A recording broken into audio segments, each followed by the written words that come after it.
Hello, and welcome to this live stream event for the play of music and time. I'm Andrew Lawrence King. As we celebrate Early Music Day today, the birthday of Johann Sebastian Bach, we're nevertheless very aware of the suffering of the people in Ukraine. And as our thoughts go out to them, I've written about the challenges of creativity in these difficult times on my diary log for this project. And you can find that and other details on the website at www.musictime.ee. That's music time altogether as one word, musictime.ee. So on this day of early music, I'm talking about a new Baroque opera, and I'm talking about it. I can't play it to you because it really is new. It doesn't exist yet. My job over the next couple of weeks is actually to write it. And in order to do that, I've taken up a residency at the Arvo Pärt Centre here in Estonia, where I'm going to work on the libretto and the score for this new Baroque opera. So, what is a new Baroque opera? Well,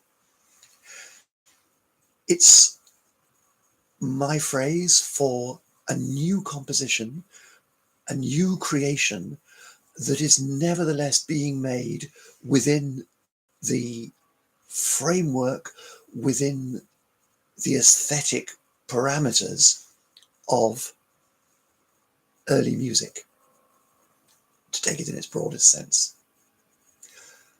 This isn't the first one I've written.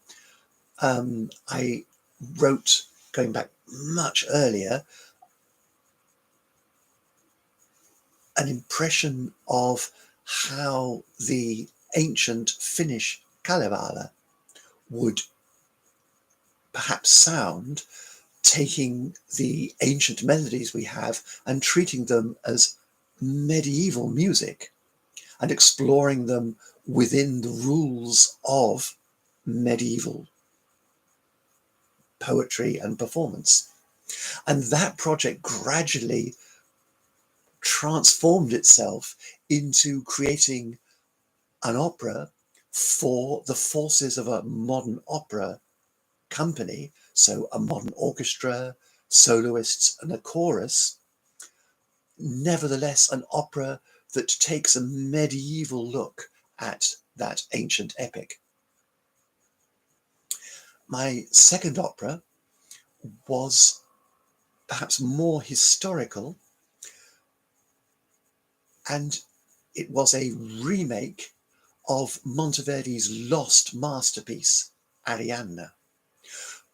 We have three operas surviving by Monteverdi. Of course, they weren't called opera in the early 17th century, but three of these large-scale music dramas that we nowadays call Baroque opera, three survive, but Monteverdi's masterpiece, the work that he himself thought was the best, is almost entirely lost.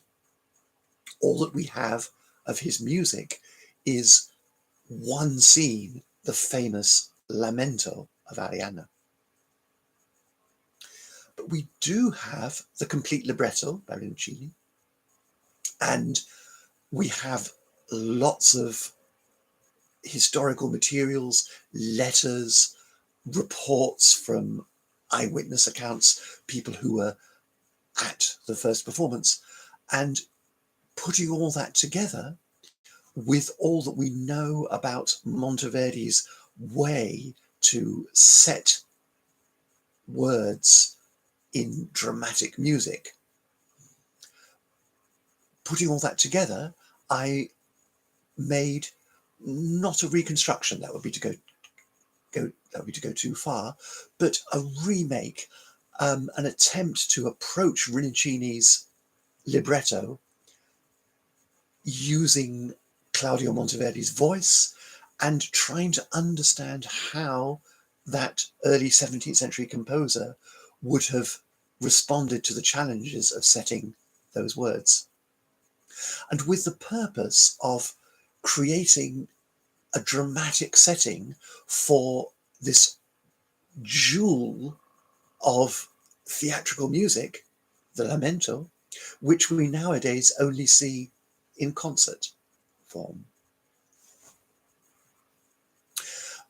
I've written a third Baroque opera, which has not yet had its first performance. All the difficulties of the last years of pandemic and the current international situation have delayed the first performance, and that's a Baroque comic opera. The libretto is compiled from Marcello's hilarious satire on Baroque opera, which is called Il Teatro alla Moda, the stylish way to do theatre.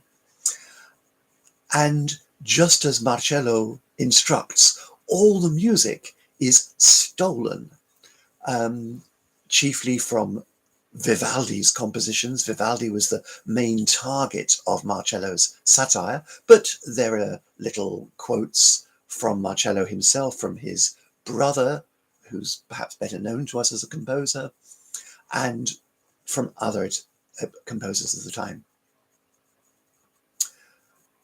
So here I'm about to embark on my fourth Baroque opera, The Play of Music and Time. And this piece is inspired by Prokofiev's Peter and the Wolf and by Benjamin Britten's Young Person's Guide to the Orchestra.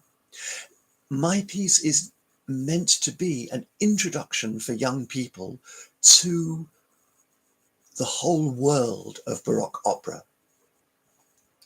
I'm calling it an explorer's guide to early opera.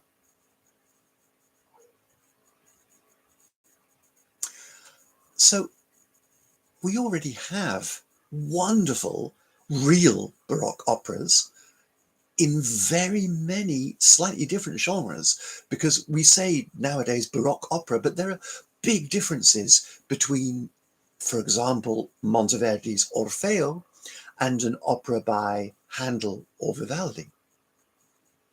French operas and Purcell's Dido and Aeneas, which is very French influenced, are different again.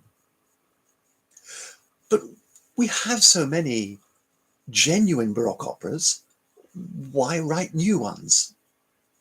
Well, my reason for writing each of the pieces is slightly different, but it's always because I'm going there because we don't yet have it. So in the case of Arianna, the reason for wanting to climb that Everest, that pinnacle of artistic achievement that was Rinuccini's libretto and Monteverdi's composition, the reason for climbing that mountain is because it isn't there. We don't have Monteverdi's score. And if we want to understand Arianna, not just as a short concert piece, not even as a large rhetorical construction of its libretto, but if we want to understand it as Monteverdi meant us to understand it, as a theatrical piece on stage in performance, well, then we need to have the whole piece. We need to write it, we need to perform it. With Teatro alla Moda, my idea was again to bring a text to life by setting it to music and putting it in a dramatic situation. And in compiling a dramatic libretto from the book, perhaps there's something of Britten's let's make an opera, in that the story is the story of creating an opera, followed by jumping around in the book from one character to another, bringing those characters into dramatic juxtaposition, creating dialogue and action where the book has narrative and description. Of course, we can introduce young people and people of any age who haven't yet met early opera. We can introduce them to Baroque opera by putting on productions which are suitable for them and that welcome them in every possible way. And this is a great thing to do, and many of us are doing that. But in the same way that, in addition to concerts for young people, concerts for people who are not regular concert goers, concerts that include approachable repertoire, there was a genuine need for Peter and the Wolf. There was a need for the young person's guide to the orchestra. And those pieces give a very particular entrance point, which we all hope will encourage people to step in and then go further, exploring the whole repertoire of, if you like, real pieces that's available out there. So I'm writing an explorer's guide, not a young person's guide, because I hope it will appeal to people young at heart of all ages, but definitely a guide that can be attractive to young explorers. And that comes out of my work in children's musical theatre. I've written that up in another diary post. You can find that on the same website, www.musictime.ee.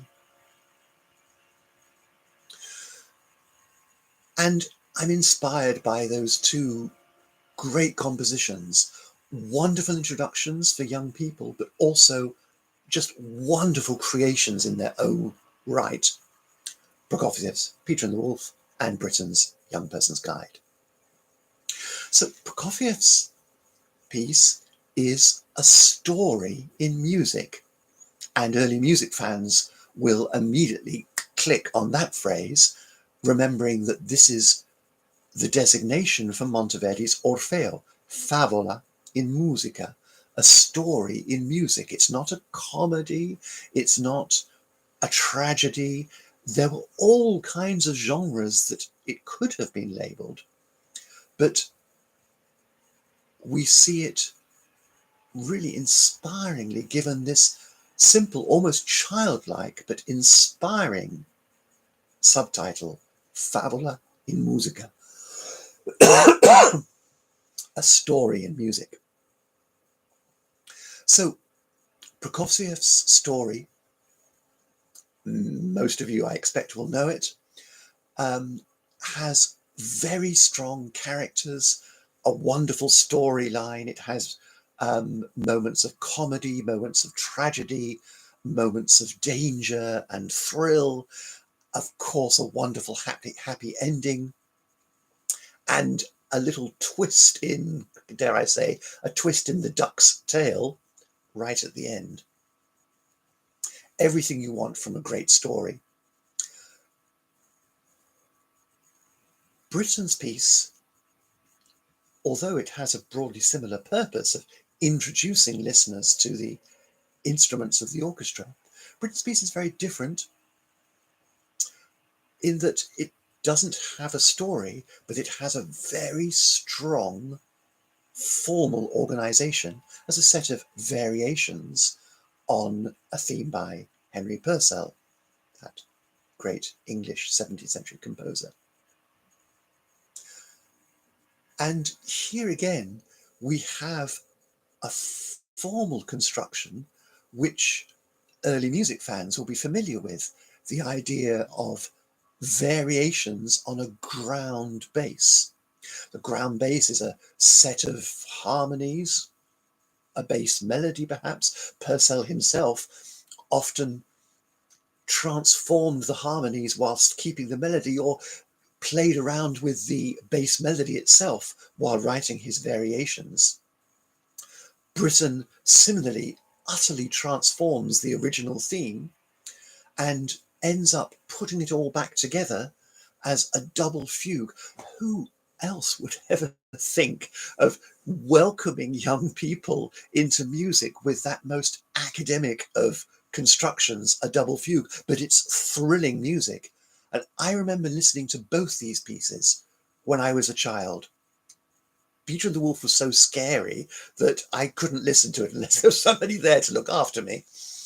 But the Britten really captured my interest, and I always remember the thrill, the raw excitement of the interplay of the subject and counter subject in that final fugue.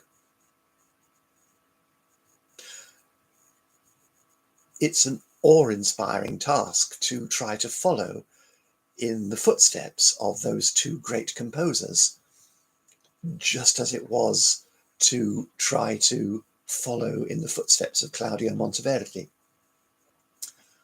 And all I can do is to do my best.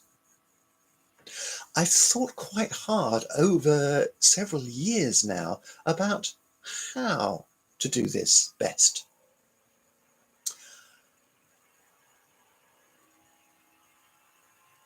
The 17th century idea of emotions and how those emotions are communicated from composer to performer, and much more importantly, from performer on to the audience. The 17th century idea was that the audience imagine in their own minds a vision, pictures of the words that they're hearing. The music itself is creating more pictures.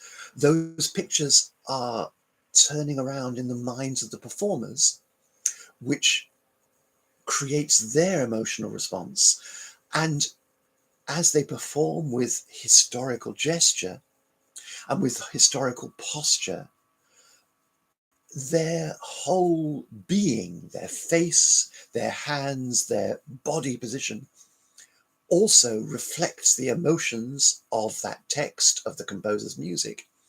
And the audience hear the performance, they see the performer, and all of this creates rich, detailed visions in the audience's imagination.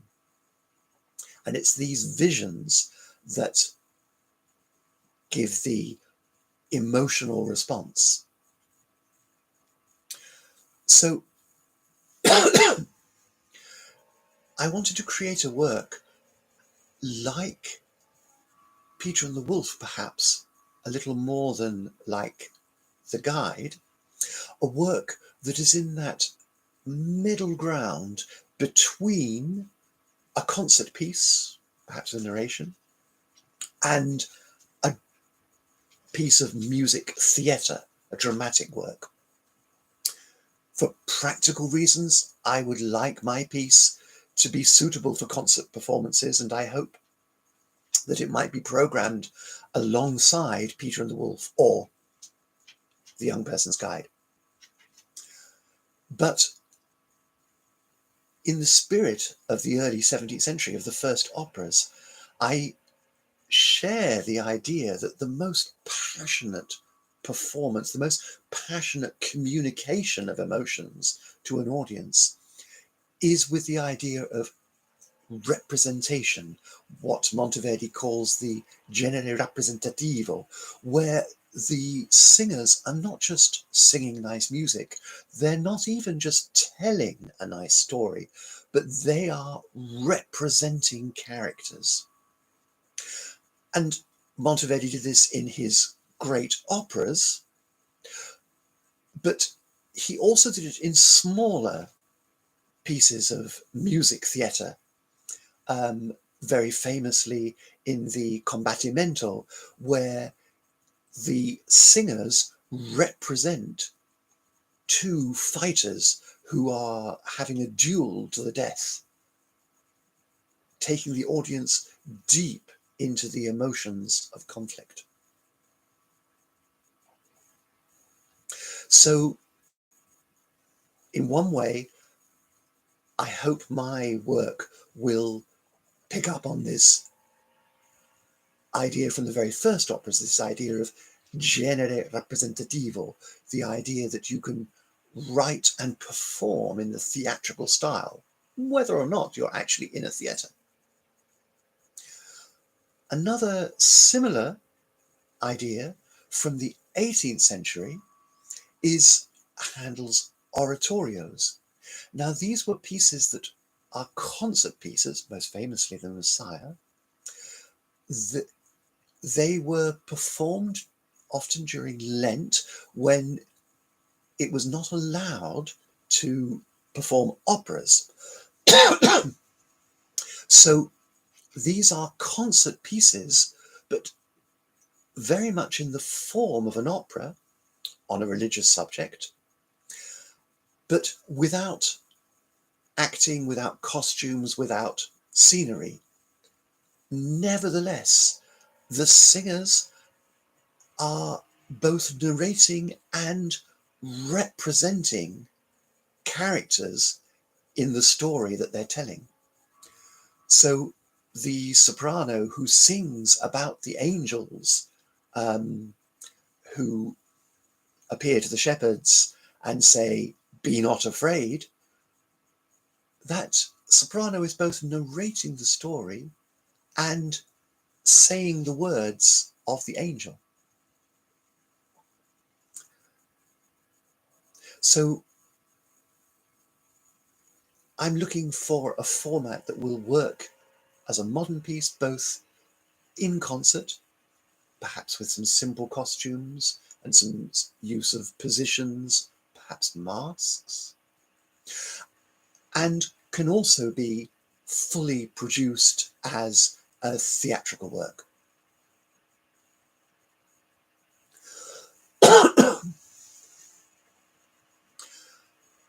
In a very Baroque way, my work of creation is also very often work of compilation.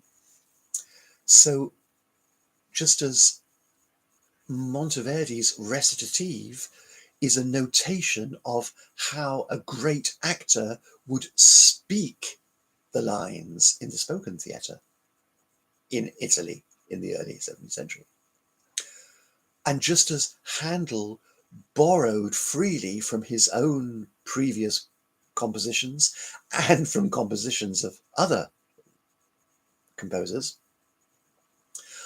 all of this remembering and borrowing feeds into creativity, and I deliberately don't draw any sharp line between them. I'm not ashamed if I quote, perhaps quite extensively, a real Baroque piece, but more likely I'm going to quote little ideas. Sometimes I may have not so much quoted as I've been subconsciously influenced to write something by some connection that's in the back of my head that I don't really know about myself.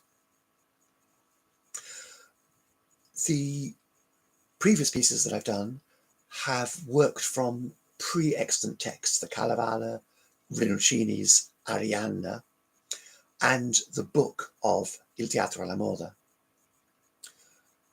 Rinuccini gave a complete dramatic rhetorical structure. All that remained to be done, all, was to set it to music. The Kalevala, well, it's one 19th century editor's distillation of an entire folk tradition. And I took that and further distilled it into what can be performed in more or less a concert length, an opera length, following one story through. But the text was there, and it was a work of selection, occasionally composing the odd line or two just to knit together a join. Il Teatro alla Moda needed a lot more compilation work to turn a book organized by characters, talking about one person at a time, to turn that book into a dramatic libretto full of dialogue, contrast, and with a through narrative. This new piece is the most challenging because I want to create a libretto which works in period terms. But I don't have a single book, a single work to draw on, to compile from, to select from. And that's the biggest challenge in creating this work. I think more of a challenge than making the music is to find, select, compile, create the libretto. That's especially true for a Baroque opera, because in Baroque opera, the libretto sets a kind of architectural plan for everything else. The music responds to the structures that have already been written into the libretto. So the libretto decides everything. This is what Caccini tells us at the very beginning of the Baroque. 1601, Le Nuove Musiche, Caccini says that music is text and rhythm, and sound last of all. So that's what I'm looking for, is the right kind of texts and the rhythms in the broadest sense, dramatic timing, as well as the speech rhythms that will make that text lively and communicative. Sound, last of all. When I've got that text, my way of working with the music is based on my long experience as a performer of early music. Early music has many disciplines of historically informed improvisation, continuo playing, for example, but also medieval accompaniment, ornamentation. There are many ways in which early music performers are challenged and therefore trained and experienced in improvising new early music. And so my approach is more or less to improvise onto paper. Actually, in practice, I'm improvising onto music writing software, but you get the idea. And where the process might dry up for a moment, then my solution is usually just to sit back and play from where I am, or take the beginning of a section of text and imagine myself improvising this, improvising as an actor speaking, improvising as a harpist or harpsichordist playing, improvising as an accompanist responding. And pretty soon the sounds are in my ears, the movements may even be in my fingers, and I just have to tweak those movements to make them work on the computer keyboard rather than the harpsichord. I've been thinking about this work for several years already, and I've made provisional decisions on the important structures, and these are the structures that really belong to the libretto as much as to the music. So the musical decisions are to have three characters. Well, that's actually the libretto decision, but to give those three character roles the voices of soprano, countertenor, and bass. Soprano and bass, the Baroque idea of the polarity of treble and bass, but also to interest and bring in my audience with the greatest possible contrast in characters, contrast in sounds. A countertenor, well, this is something very special in our early music world that does need to be introduced, but I also saw the countertenor a voice with somewhat androgynous characteristics, a voice that is neither an adult male nor an adult female. I saw the countertenor perhaps as a voice type that young people could identify with.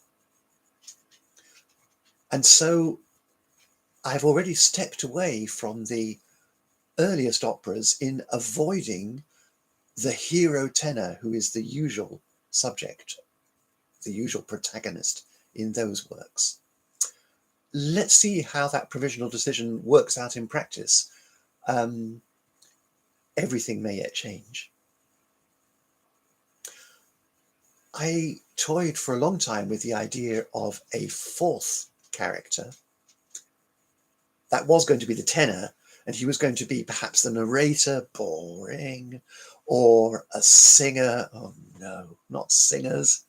And gradually the tenor fourth character fell out of my picture,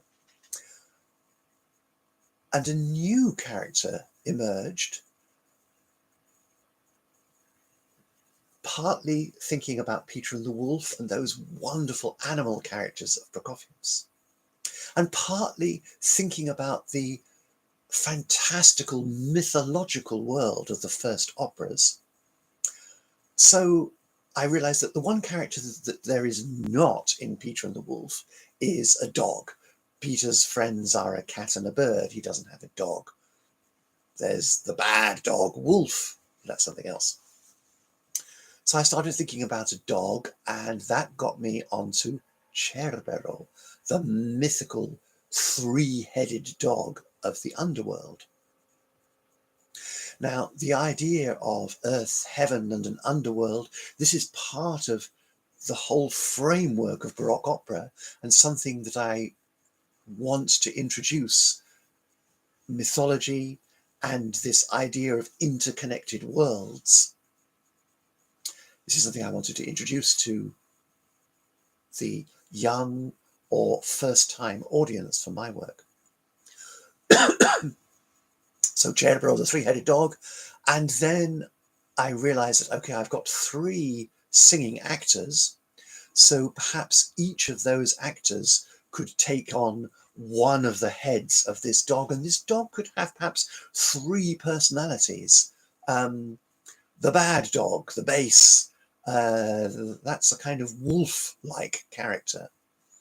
And the soprano could be a beautiful, I'm thinking of an Afghan hound, the nearest thing to a beautifully long-haired blonde woman in the dog world. I hope I haven't insulted either female listeners or dog owners with that simile. Okay. So we have a wolf, that's the bass. We have an Afghan, a beautiful Afghan, who I've provisionally called Melody as the soprano, and an irrepressible little puppy as the countertenor component of this three-headed triple personality dog. The main characters, the bass, is time, and the soprano is music. Of course, I'm channeling Monteverdi's La Musica. The countertenor character, the character I hope listeners, especially young listeners, will identify with. If we're going to give an Italian name, it would be Vita Umana. In English, human life, life. I'm thinking of a sporty character, someone who's enthusiastic, but exploring, still learning, new to the worlds he's visiting, he or she. So those are my three characters and how they come together as this three-headed mythical dog. The structure is designed to divide the piece into short segments with plenty of contrast between segments for a young or new audience. And each segment is on a different ground bass. So we start off with a sinfonia in which the basso continuo, who are going to be the instrumental stars of this work, where Prokofiev and Britten were introducing standard orchestral instruments. My idea is to introduce the instruments of the Baroque continuo section. So the continuo play their sinfonia, and then we have a passacaglia in which music and time descend from heaven to earth. The story, the action here is intended to bring the audience into the world of early opera, where abstract concepts like music and time are represented by people, where music is something divine that comes down to us from heaven, that connects us to our own spiritual being. We contrast with a lively Chacona. Life, remember that's the character, life is having a good time. There are going to be lots of time jokes, so just go with those. Then there's a folia, crazy. We break time, we rob time, we lose time. And a passamezzo, green sleeves, of course. Time flies away. To the melancholy ground of the Romanesca, we ask, is there no time to lament? And to the almost rock music like groove of a Spanish Baroque jacara, we watch a good time in hell. Purcell's new ground brings music offering hope. Purcell's Roundo, the original title of the theme that Britten took for the Young Person's Guide, the Roundo shows life going round and round in circles. Circles, the different heavenly spheres, are an absolutely key Renaissance Baroque scientific and artistic concept. What would an opera, a Baroque opera, be without a da capo aria? But the message is, don't turn back. I'm channeling Orfeo, of course. Tempo giusto, the Baroque idea that there is a correct time. There's a usual ordinary way, tempo ordinario it was also called, to play music. So tempo giusto is the right time for us to rescue time out of hell. And in the final chaconne, of course, we have to finish with a grand chaconne. Music and time are reunited. Those continuo instruments, the theorbo might well be associated with the character of time. The Baroque harp, which is well suited to accompany soprano, could be associated with music. And the Baroque guitar with its vivacious rhythms with the character of life. The organ, this is not the church organ, but the typical instrument of early Italian opera, the organo di legno, the organ with wooden pipes that was used, for example, in Monteverdi's Orfeo. So the organ represents heaven, the harpsichord represents earth. And in the best 17th century traditions, the regal, a snarling reed organ represents hell.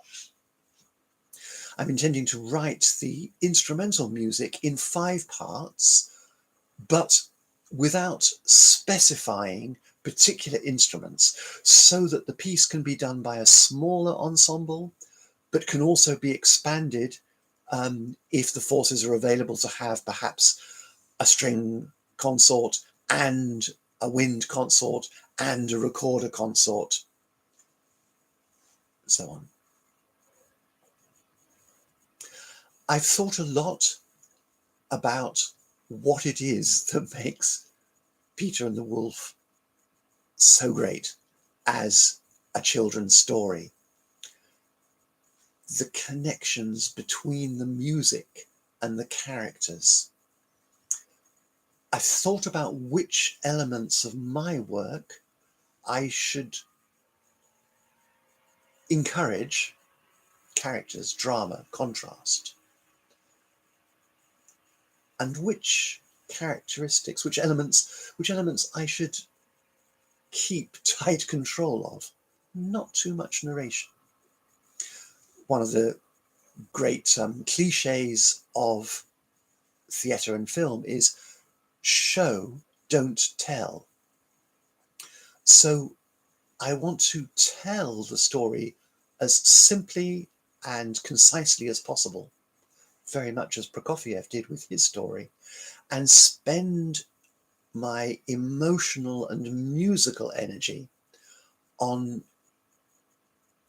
showing how that story feels in music. The solution I'm thinking about at the moment is that perhaps the story will be told by this dog, by this Cervo character, with all 3 performers singing together. This is a device used by Heinrich Schütz to separate narration from characters. And that leaves then the ground bass arias as commentary on the story that the audience are already able to follow. I hope this might also get us round one of the big challenges of writing a Baroque opera today. This is the challenge that in today's opera, the action that we see on stage, the story of the production, and the music, and the actual words that the singers pronounce to their music, these 3 elements are often not at all united in a modern production. Very often, the production itself tells an entirely different story. It could be set in a different period. When done well, this creates additional resonances and makes an old story relevant to a new situation. But very often it also creates bizarre conflicts between the modern setting and the original story. And very often in today's world of opera, it's the conductor who tries to be the guardian of the original work, the music and the original libretto, whereas the stage producer is creating his own artistic vision. When it goes well, these things are in good artistic tension and create something which is greater than the sum of its parts. Doesn't always go well. In Baroque opera, it's different if you do it historically. And my idea is to be historically informed, not just as a performer, but as a composer. So I need my text and my music and the action to be united in one combined artistic whole, as Monteverdi wanted to do with Combattimento.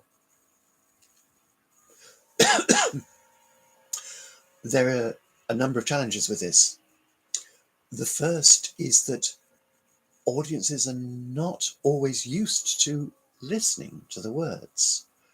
They're used nowadays to letting that wash over them, even letting the music itself wash over them while they pay attention to the story. And somehow, without losing sight of the music, we've got to invite the audience to listen to and hear and experience the words. So I've got to write good words. And we've got to stop those words taking over, on the other hand. So I've got to write good words, but not too many of them. And I somehow have to leave space for the audience also just to take in the music and the stories and the emotions. This is what Prokofiev does so brilliantly.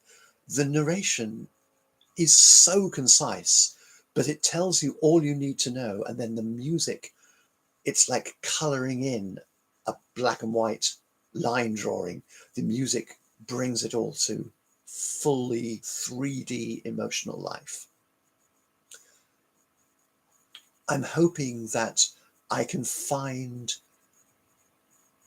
a way within the language of early 17th century music to narrate the essential action in what we nowadays call recitative,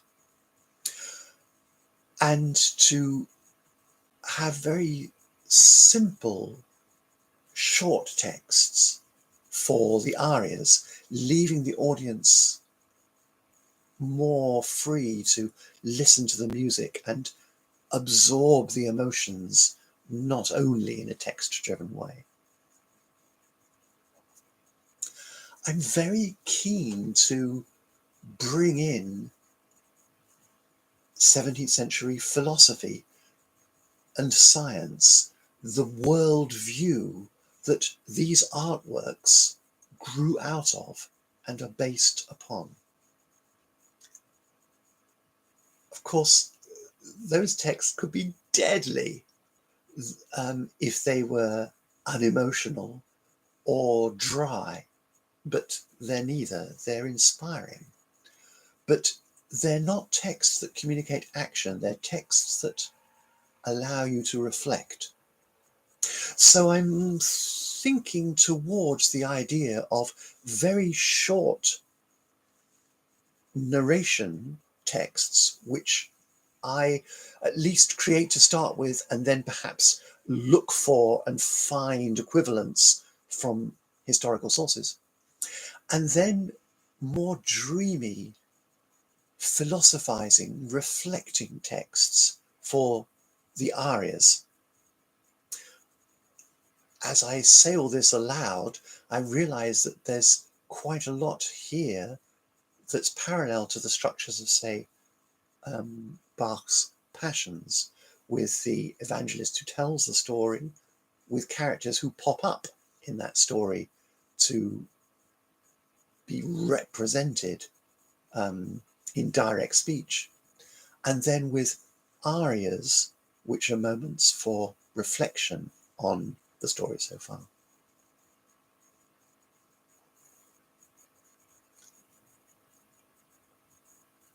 How I'm going about this? Well, I'm very honoured to have been given a residency at the Arvo Pärt Centre here in Estonia.